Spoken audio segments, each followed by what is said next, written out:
Je m'appelle Carole Moureau, je suis actuellement en deuxième année à l'école des arts et métiers ParisTech. Et donc moi ce qui m'intéresse c'est l'usinage de précision. Donc l'année prochaine, pour ma dernière année, je compte faire un master recherche, donc axé usinage. Usinage, on va dire que c'est de la mise en forme de matière par enlèvement de copeaux. Pour faire simple, par exemple quand vous taillez votre crayon, vous faites de l'usinage, vous enlevez de la matière pour obtenir une mine bien taillée. Donc ça c'est faire de l'usinage. Donc après ça peut être très précis l'usinage, on peut réussir à usiner des pièces qui sont minuscules comme des pièces qui sont gigantesques avec des formes très compliquées. Donc les ingénieurs ils sont présents vraiment à tous les stades de la vie du produit on va dire, puisque les ingénieurs sont présents à la conception du produit et ensuite les ingénieurs ont pour rôle de mettre en œuvre le produit. Une fois qu'on a imaginé quel produit on allait fabriquer, eh ben, il faut déterminer comment on va le fabriquer. Donc ça c'est encore le rôle des ingénieurs, parce qu'il va falloir établir les plans, dire quelle machine on utilise. Parfois il va falloir élaborer les lignes de production pour fabriquer l'objet. Ça c'est tout ce qui vient en amont de la production. Ensuite on a la production, mais il y a aussi un rôle des ingénieurs tout au cours de la production, puisque cette production, il va falloir l'organiser, il va falloir aussi gérer les stocks, il va falloir contrôler les pièces qu'on fabrique. Et il va falloir aussi améliorer le système de production qu'on a.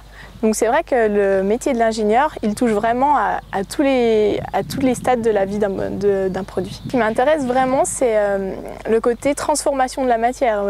Ce qui me plaît en usinage, c'est de partir d'un lopin de métal et d'arriver à sortir une pièce qui va aller dans un moteur de voiture. C'est le côté transformation de la matière qui m'intéresse, le côté concret aussi, le fait d'avoir à aller dans les ateliers, puisque un ingénieur ne peut pas se contenter de rester dans son bureau. À un moment, il faut qu'il descende à l'atelier, voir ce qui se passe avec ses produits. Moi, j'ai vraiment envie d'aller travailler dans un contexte industriel.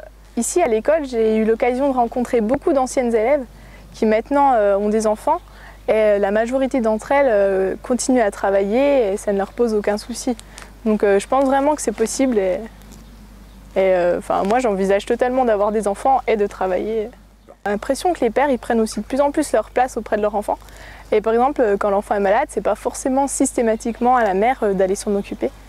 Et je pense que dans les générations, peut-être dans ma génération, ça a peut-être beaucoup changé de ce côté-là. C'est vrai que quand j'étais au lycée, je me souviens que j'hésitais un petit peu sur mon orientation et j'avais mis l'idée de faire une prépa.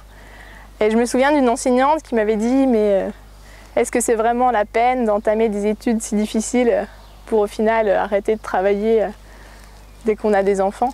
Donc c'est vrai que ça aurait pu me rebuter, mais finalement j'ai suivi cette voie et j'en suis très contente. C'est vrai qu'elle revoit un petit peu ses façons d'orienter ses élèves, parce que finalement je pense que ça m'aurait privé d'une voie dans laquelle je m'épanouis vraiment.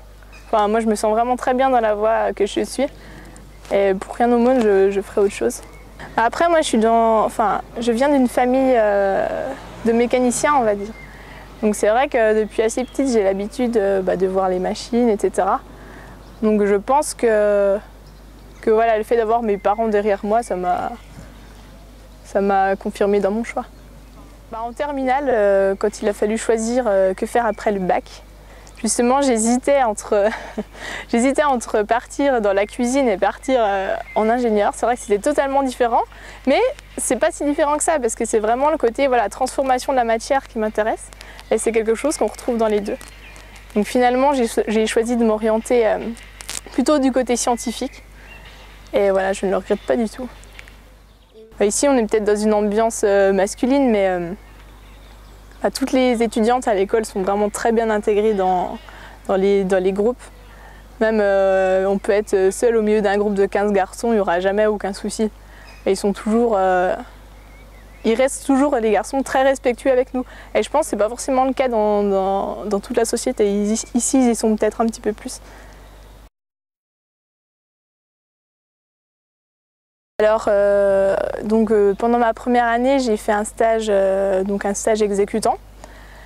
Donc, j'ai fait de la décoration de pièces horlogères pour un grand horloger suisse. Et c'était vraiment un travail vraiment manuel, fallait décorer les pièces à la main. Justement, je vais travailler en méthode chez un horloger suisse. C'est aussi un critère géographique, on va dire. Vu la région d'où je viens, c'est vrai que l'horlogerie est un gros pourvoyeur d'emploi.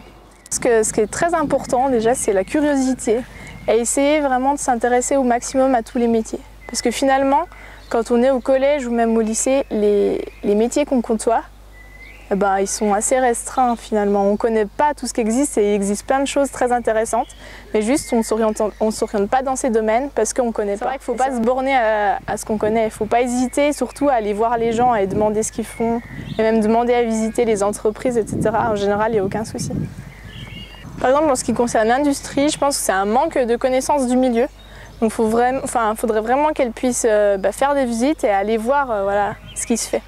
Parce qu'il y a plein de choses qui ne sont pas connues et qui sont très très intéressantes. L'image qu'on en a